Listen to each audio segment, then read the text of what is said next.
जी friends, test solutions और ये volumetric solution जो आप लेबॉरेटरी में क्यूसी में यूज़ करते हैं, इस हवाले से सवाल था कि इसमें कैसे डिफरेंस करते हैं। दूसरा बड़ी इंपॉर्टेंट चीज़ कि इनकी जो रीटेस्ट डेट हम लेबॉरेटरी में दे रहे होते हैं या एक्सपायरी डेट दे देते हैं, ये किस बेस पे देते हैं, गाइडलाइन इस हवाले से क्या कहती है, क्या बेस्ट प्रैक्टिसेस हैं। तो इसको एक समराइज वे में आज की वीडियो का हमारा फोकस है, वो हम डिस्कस करते हैं। आगे चलने से पहले आप देख रहे हैं मेरा चैनल वॉइस ऑफ ज्ञानी और मैं सफदर खान ज्ञानी। देखिए फ्रेंड्स, दो तरह के सोल्यूशन आप लेबोरेटरी में यूज़ करते हैं। एक होता है टेस्ट सोल्यूशंस, ठीक है, जो और दूसरा होता है वॉल्यूमेट्रिक सोल्यूशन। दोनों में बेसिक सा डिफरेंस है। वेरी सिंपल, टेस्ट सोल्यूशन ये जो कोई भी आप लेबोरेटरी में नॉर्मल सोल्यूशन बनाते हैं या मोलर सोल्यूशन बना रहे होते हैं, कोई पर्सन सोल्यूशन बनाते हैं, ठीक है, तो उसको आप एक एज अ टेस्ट सोल्यूशन कहते हैं। जो किसी भी टेस्टिंग के अंदर आपको सॉल्वेंट रिक्वायर्ड होता है। फॉर एग्जांपल किसी टेस्ट में आपको रिक्वायर्ड है कि यूज 10% सोडियम हाइड्रोक्साइड, तो वो लेबोरेटरी में आप एक 10% सोडियम हाइड्रोक्साइड का सोल्यूशन बना के रख लेते हैं और एक एक्सपायरी दे लेते हैं, एक रीटेस्ट उसको दे देते हैं। ये आपका टेस्ट सोल्यूशन होता है, क्योंकि 10% सोडियम मार्केट से नहीं आता, इसलिए इस सोल्यूशन को आप प्रिपेयर करना पड़ता है जो आपकी टेस्टिंग में रिक्वायर्ड होता है। लो कंसनट्रेशन होती है, प्योर फॉर्म में आप यूज़ कम कर रहे होते हैं। बहुत सी कम जगहों में यूज़ होता है कि आप 2 ml concentrated sulphuric acid use कर ले, वो कम रेयर केसेस में होता है। ज़्यादातर आपके सोल्यूशन प्रिपेयर्ड होते हैं जिनको आप डिफरेंट कंसनट्रेशन के बनाते हैं, इन्हीं को हम टेस्ट सोल्यूशन कहते हैं। बनाने का वेरी सिंपल फार्मूला होता है, अमाउंट के फार्मूले से आप टेस्ट सोल्यूशन भी बनाते हैं और वॉल्यूमेट्रिक सोल्यूशन भी बनाते हैं। लेकिन समटाइम्स आपके ऐसे जो आप परफॉर्म कर रहे होते हैं, कुछ ऐसे टेस्ट होते हैं जिनमें जो आप टेस्ट सोल्यूशन बना रहे होते हैं वो आपको एक्यूरेट कंसंट्रेशन का चाहिए होता है।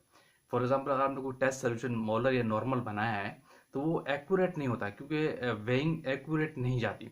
फॉर एग्जांपल आपको अमाउंट के फार्मूले से जो आप निकालते हैं, अमाउंट ऑफ फार्मूला इक्वल होता है normality into molecular weight into 100 divide by 1000 होता है। इससे आप निकाल लेते हैं कि मुझे अगर आज करो 0.2 नॉर्मल का सोल्यूशन बनाना है तो इतना वेट आ रहा है, लेकिन एक्यूरेट वेट नहीं जाता कभी भी। इसलिए उस एक्यूरेट वेट को जस्टिफाई करने के लिए आपको उस सोल्यूशन को जब स्टैंडर्डाइजेशन के प्रोसेस से गुजारते हैं, उसको फैक्टराइजेशन आप करते हैं, तो फिर आपको एक्चुअल उसकी नॉर्मेलिटी पता चलती है। एक फैक्टर आपके पास निकलता है। फैक्टर बेसिकली क्या है, दो नॉर्मेलिटीज या मोलैरिटीज के दरमियान रेशो होता है। इससे आप उस चीज़ को एक्यूरेटली मालूम करते हैं। फॉर एग्जाम्पल आपने 0.1 का तो बनाया, लेकिन वो इनफैक्ट 0.1 नहीं था, उसमें कुछ कमी थी। या आपने 1 नॉर्मल का सोल्यूशन बनाया तो इनफैक्ट वो 0.99 का था। इसीलिए एक्यूरेट आपसे नहीं हो कंसर्न होता है, एक्यूरेट वेट कभी भी नहीं जाता। इसलिए उस वेट को जस्टिफिकेशन करने के लिए आप एक सॉल्यूशन का उसका फैक्टर निकालते हैं, यानी उसको स्टैंडर्डाइज करते हैं थ्रू प्रोसेस। ये प्रोसेस डिफरेंट फार्माकोपिल में डिफाइंड होता है, कुछ कंपनी पेरेंट की तरफ से आते हैं, तो ये हर जगह अवेलेबल है। उसके तहत हर सोल्यूशन को स्टैंडर्डाइज करने का तरीका डिफरेंट होता है, मेथड डिफरेंट होता है। उससे आप उस सोल्यूशन को जब स्टैंडर्डाइजेशन करते हैं, फैक्टराइजेशन करते हैं, उसका फैक्टर निकालते हैं एक्यूरेट, जो आप फैक्टर कैलकुलेशन में यूज़ करते हैं, तो वो जो फैक्टराइज सॉल्यूशन होता है उसको आप वॉल्यूमेट्रिक सॉल्यूशन कहते हैं। क्लियर? यानी जिस सॉल्यूशंस को आप स्टैंडर्डाइज कर लेते हैं, जिन जिन टेस्ट सॉल्यूशन को आप स्टैंडर्डाइज कर लेते हैं, फैक्टराइजेशन कर लेते हैं, उसके एक्यूरेट स्ट्रेंथ आप मालूम कर लेते हैं, नॉन कंसंट्रेशन आपके पास हो जाती है, तो फिर वो वॉल्यूमेट्रिक सॉल्यूशन कहलाता है। क्लियर? ये दोनों में बेसिक डिफरेंस है। अच्छा, इंपॉर्टेंट चीज़ एक ये थी कि इनकी जो हम फिर रीटेस्ट दे देते हैं लेबोरेटरी के अंदर। आप जितने भी रीजन यूज़ करते हैं, आपको आपने देखा होगा ना, उस पर 3 मंथ की नेक्स्ट रीटेस्ट डेट होती है। कोई आपने टेस्ट सोल्यूशन बनाया 6 मंथ होती है, सम टाइम्स ऐसा होता है 1 मंथ भी होती है, 15 डेज भी होती है। तो ये कौन सी फार्माकोपिल में डिफाइंड है? तो इस हवाले से फार्माकोपिल खामोश है, कोई सवाल नहीं है। इस फार्माकोपिल पे आपको इस हवाले से नहीं बताती, बहुत 0.1% कोई इंडिकेशंस आपको मिलती है।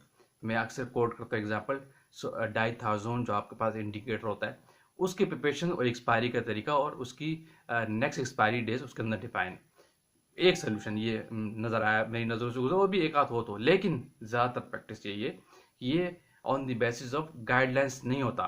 ये फार्माकोपिल आपको कोई बुक वाक नहीं दे रही है, बेस्ट प्रैक्टिसेस की बेस पे, हिस्ट्री की बेस पे, पेरेंट कंपनीज की बेस पे। यानी ये जस्ट यूं समझ लीजिए on the basis of best practices होता है। ये इन कंपनी का इंटरनल होता है, ठीक है। तो इसमें किसी जगह पे आप वॉल्यूमेट्रिक सोल्यूशन की 3 मंथ्स की नेक्स्ट टेस्ट दे रहे होते हैं, किसी की 1 भी देते हैं, सही है। टेस्ट सोल्यूशन की नॉर्मली प्रैक्टिस क्या है, मैं आपको अच्छी प्रैक्टिस बता दूं कि वो 3 मंथ्स होती है, यानी 3 मंथ्स उसकी एक्सपायरी डेट आप देते हैं, रीटेस्ट डेट से आप कह लें। और वॉल्यूमेट्रिक सोल्यूशन की 1 मंथ आप देते हैं, ठीक है। जैसे और आयोडीन जो है आपके पास लेबोरेटरी में मौजूद होता है उसकी 15 दिन भी देते हैं, depending of the nature of the compound. जो आप सोल्यूशन बना रहे हो उसकी नेचर क्या है, ये उसकी सेफ्टी डेटा शीट में उसकी हिस्ट्री आपको बताती है कि इसकी ये कितनी जल्दी डिटोरेट हो जाता है, तो इसीलिए इसको शॉर्ट एक्सपायरी या शॉर्ट नेक्स्ट की टेस्ट डेट दी जा रही होती है। तो ये क्राइटेरिया होता है क्यूसी के अंदर वॉल्यूमेट्रिक सॉल्यूशंस को या टेस्ट सॉल्यूशन को हैंडल करने का, कि किस तरीके से आप उसको प्रिपेयर करते हैं और कैसे आप उसकी एक्सपायरी डेट देते हैं और कैसे आप उसको फैक्टराइज करते हैं, दोनों में डिफरेंस क्या है बेसिकली। तो होपफुली आपको क्लियर हो गया होगा। तो यही प्रैक्टिस है, ठीक है। और एक और चीज़ यहाँ नोट करने की है कि कोशिश किया करें कि बेस्ट प्रैक्टिस ये है कि जितने भी आपके टेस्ट या वॉल्यूमेट्रिक सॉल्यूशन, जैसे तो लोग आयोडीन को एम्बर्ड ग्लास में रखते हैं, लेकिन मैं अंदर की अच्छी प्रैक्टिस बता रहा हूँ अच्छी ऑर्गेनाइजेशन में, ये है कि वो ज़्यादातर सॉल्यूशन को एम्बर्ड ग्लास में ही रखते हैं, लाइट इफेक्ट से बचाते हैं। लाइट सेंसिटिव होते हैं बहुत सारे, जैसे आयोडीन आपको पता है लाइट सेंसिटिव है, लाइट से बहुत जल्दी डिटोरेट हो जाता है, उसकी कंसंट्रेशन गिर जाती है।